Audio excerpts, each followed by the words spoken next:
नमस्कार दोस्तों।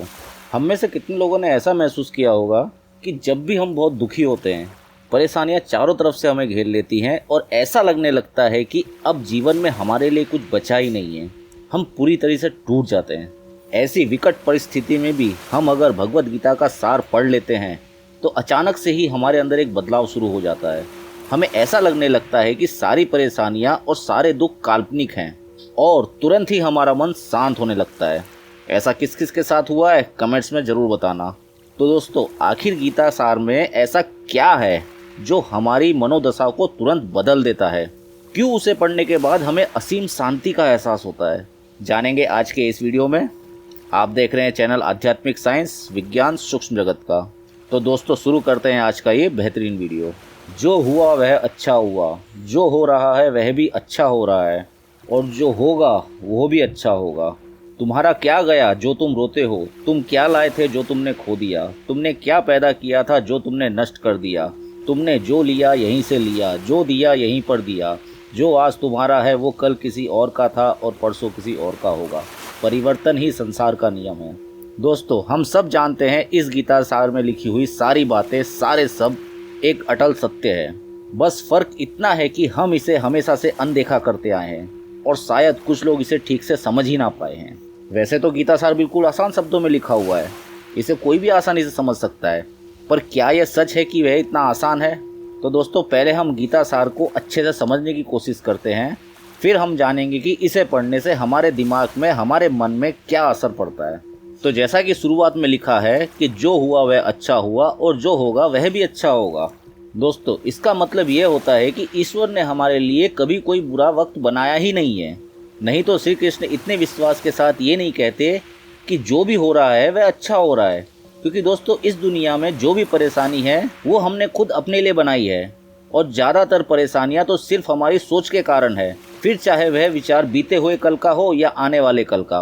वर्तमान के लिए तो कभी कोई दुख है ही नहीं, क्योंकि अगर सही में कोई दुख या परेशानी होती तो वो सबके लिए एक होनी चाहिए थी, सिर्फ एक इंसान के लिए नहीं।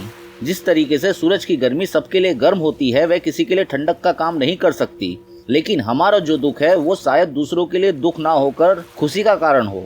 इस बात को अगर हम एक उदाहरण से समझें तो समझिए कि आपको किसी काम की बहुत सख्त ज़रूरत है। आपने उस काम को करने के लिए काफ़ी मेहनत भी की, पर फिर भी वह काम आपको नहीं मिला, तो उस समय हमारे लिए बहुत दुख की बात होगी। लेकिन कुछ समय बाद आपको उससे भी बेहतरीन काम मिल जाता है, तो हम खुद उस ईश्वर को धन्यवाद करते हैं और कहते हैं कि अच्छा हुआ वह पहले वाला काम नहीं मिला। कितने लोगों के साथ ऐसा हुआ है, कमेंट्स में ज़रूर बताना। तो दोस्तों, ईश्वर ने हमारे लिए कभी कोई दुख बनाया ही नहीं है, तो जब कुछ बुरा है ही नहीं तो डर और परेशानी किस बात की, चिंता किस बात की। अब आगे बढ़ें तो श्री कृष्ण कहते हैं, तुमने क्या पैदा किया था जो तुमने खो दिया, जो लिया यहीं पे लिया, जो दिया यहीं पे दिया। दोस्तों, इस प्रकृति में हमने कुछ भी पैदा नहीं किया जिसे हम नष्ट कर सकें। ईश्वर कहना चाहते हैं कि ये प्रकृति सभी के लिए एक समान है। इस प्रकृति की सारी वस्तुओं पे सबका एक समान अधिकार है। उसके लिए ना कोई छोटा है ना कोई बड़ा है।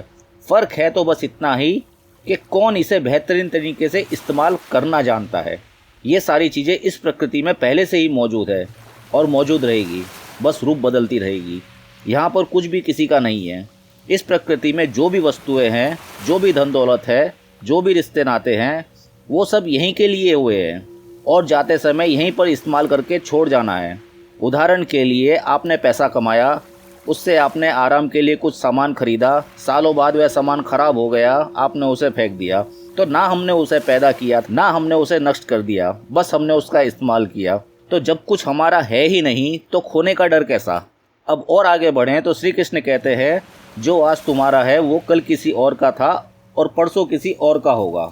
तो दोस्तों, जैसा कि हमने जाना कि इस प्रकृति की सारी चीज़ें पहले से ही मौजूद है, जो हमारे आने से पहले भी थी और बाद में भी रहेगी। हमारे होने ना होने से इसे कोई फ़र्क नहीं पड़ता। जो चीज़ आज आप इस्तेमाल कर रहे हैं वो तुम्हारे बाद कोई और इस्तेमाल करेगा। तो फिर किसी भी चीज़ को लेकर घमंड कैसा या फिर डर कैसा। यहाँ तक कि शरीर भी हमारा नहीं है, वो भी एक दिन छूट जाना है। और आखिरी लाइन जिसमें बताया गया है कि परिवर्तन ही संसार का नियम है, मतलब यहाँ पर हर समय सब कुछ बदल रहा है। अच्छे के बाद बुरा, बुरा के बाद फिर से अच्छा। मतलब कि जब सब कुछ बदलना ही है तो हम चिंता करके दुखी क्यों होते हैं। दोस्तों, जिस दिन हमने गीता के सार को अपने जीवन में उतार लिया, उस दिन से हमारे जीवन में एक भी दुख प्रवेश नहीं कर पाएगा।